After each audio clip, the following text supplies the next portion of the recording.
ineza yawe, urukundo rwawe, imbabazi zawe ntibirondoreka. Haleluya. Yesu Kristo nashimwe.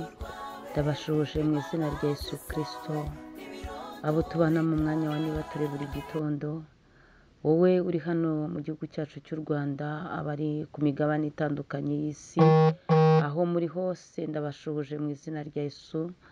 Bakristo b'itorero Elayono Mountain Church mu Rwanda, inshuti zanjye, Yesu Kristo nashimwe. Imana ibanezeze. Tubanje Imana, duhereje Imana icyubahiro, intwari ku rugamba, duhereje Imana icyubahiro ikoze imirimo n'ibitangaza, yarwanye intambara tuzi n'izo tutazi, yahakubereye irahambera. Imana ishimwe. Zamura icyubahiro cy'Imana, Imana ihabwe icyubahiro. Dushimiye Imana, dushimiye Imana, dushimiye Imana igira neza, dushimiye Imana ikiranuka muri byose, dushimiye Imana y'inyembaraga n'imbabazi.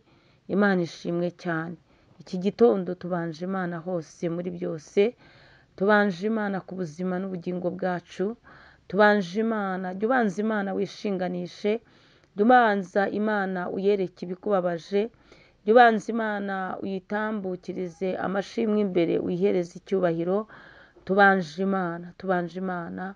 Mwene data, jya ufata umwanya ubanza Imana mu buzima bwawe, ufata umwanya muto uhereza Imana icyubahiro, kuko iba yongeye kuguha gifuti ikavuga ngo ubaho ukabaho. Imana ishimwe, Imana ishimwe. Muri kumwe na Bishop Leonira, umushumba w'itorero Elayono Mountain Church mu Rwanda. Dukomeje kuba mu bihe byiza byo gusenga, dukomeje kuba muri teme yacu igira iti tuza Imana ikoreshe itegeko ryayo. Tuza wihutiraho, tuza wihubuka, tuza yewe wikirwanirira, tuza yewe tuza waruzi yuko mu gihe cy'ituza no gutegereza Imana hari ibikemuka utigeze uvuga, utigeze ugira ibyo ukora, ngo abantu basigaye bavuga ngo niwe nyirabayazana, niwe wakoze ibi.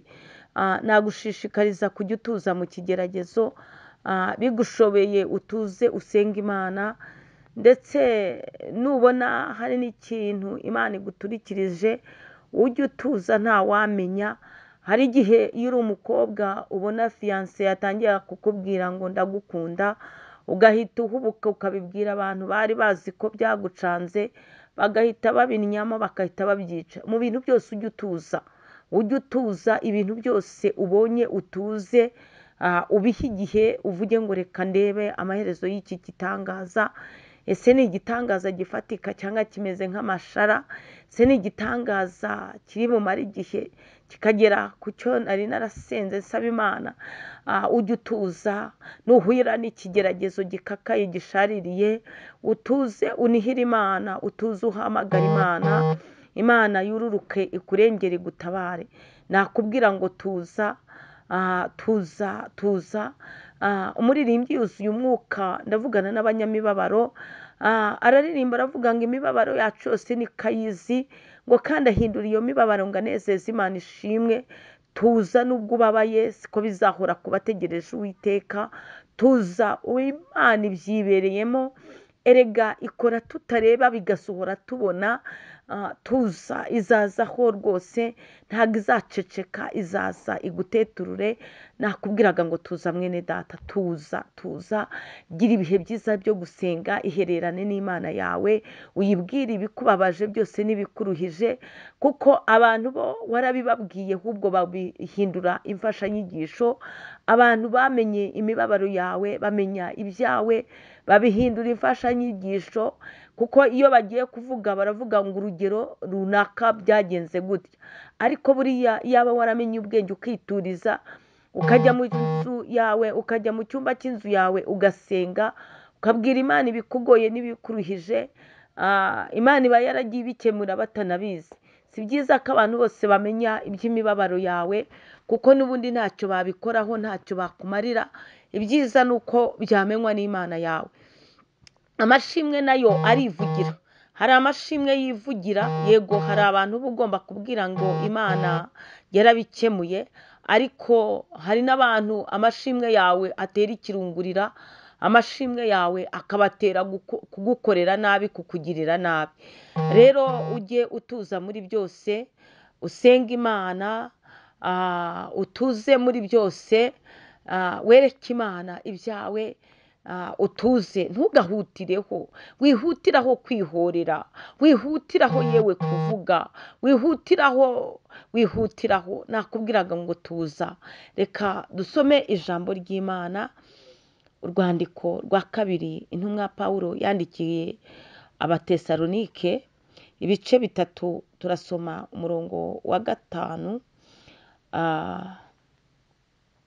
titire y'ijambo, ariko turambuka tugere no kuri 11 na 12, hanyuma tuganire kuri iryo jambo.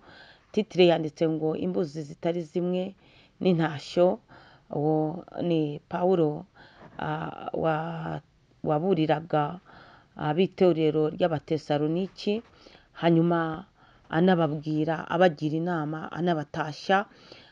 Imana ishimwe. Hanyuma dusome kuri 5, handitse ngo nuko bene data turabategeka mu izina ry'umwami wacu Yesu Kristo kuzibukira mwene data wese ugenda yica gahunda cyangwa udakurikiza ibibabwiriza mwahawe natwe.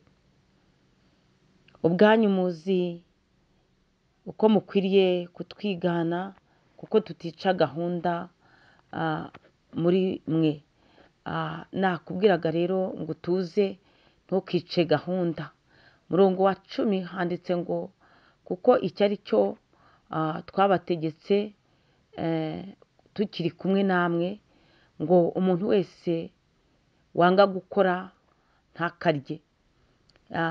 Pawulo yashishikarizaga abantu kwibanda cyane ku kazi, kwibanda cyane kugira icyo ukora, kwibanda cyane gushaka ibyagutunga, kwibanda cyane gushakisha, ugasenga ariko ushakisha, ugakora, wenda wambwira uti pasiteri byaranze ndabizi, ariko ngera wiyumvemo imbaraga, wongera ushakishe. Na za ntumwa ngo zaraye ziroba, ngo buzikeraho ntacyo zafashe, ni icyitegererezo cy'uko wakora bikanga. Ngo ariko Yesu ahageze arababwira ngo nimuhindure incundura, wongera uhindure nawe ubundi buryo. Ushobora kuba wari waragiye mu bucuruzi, wongera uhindure, ugire ikindi kintu wahindura muri ubwo bucuruzi. Nimba wacuruzaga wenda reka mvuge nk'umuceri, uhindure ucuruze ibirayi, uhindure ucuruze ibitoki, mbese wongere uhindure. Rero Pawulo aravuze ngo udakora ntakarye. Ngo twumvise yuko hariho bamwe muri mwe bagenda bica gahunda batagira icyo bakora. Ni ukuvuga ngo iyo umuntu atagira icyo akora, iyo umuntu atagira akazi, niwe uhinduka uwica gahunda, niwe uwica gahunda z'abandi, niwe uhinduka umunyamagambo, niwe uhinduka yewe uwica gahunda. Pawulo aravuze rero ngo abo bantu ntibagira icyo bakora, ngo ahubwo bakaba bakazitereyemo, nibo bivangavanga muri gahunda z'abandi, nibo bagenda babisopanya babyica. Rero hano Pawulo arahuguye cyane, aravuga ngo umuntu wese agire icyo akora, ngo kuko utagira icyo akora ntaba akwiye no kurya. Imana rero idusange kandi nawe igucira inzira mwene data, wongere ukanguke, wongere ushakashake akantu wagira wakora kugira ngo ugire icyo Imana iheraho ikaguha umugisha. Yereke proje ufite, yereke yandikire. Imana igikunda nuko tuyandikira, uyibwire tugewe buriya rwose umpaye umugisha iki nagikora kandi nkagikora neza, izina ryawe rigahabwa icyubahiro. Uyibwire imigambi yawe, uyibwire ibyo ushaka gukora, Imana ishimwe. Hanyuma 12 Pawulo aravuze ngo nuko rero abameze batyo tubategeka tubihanangiriza mu mwami Yesu Kristo gukorana ituza, ngo babone uko barya ibyo kurya byabo ubwabo. Pawulo avuze ibyo gukorana ituza, aravuze ngo abantu bajye bakora batuje, mu kazi kawe ujye ukora utuje, ntukabe igihubutsi, ntukajye uhubuka, ntukarwanisha amagambo ngo bakorane ituze. Ujye ukora utuje, ugira konsiyanse, ujye ugira konsiyanse, utuze, utekereze.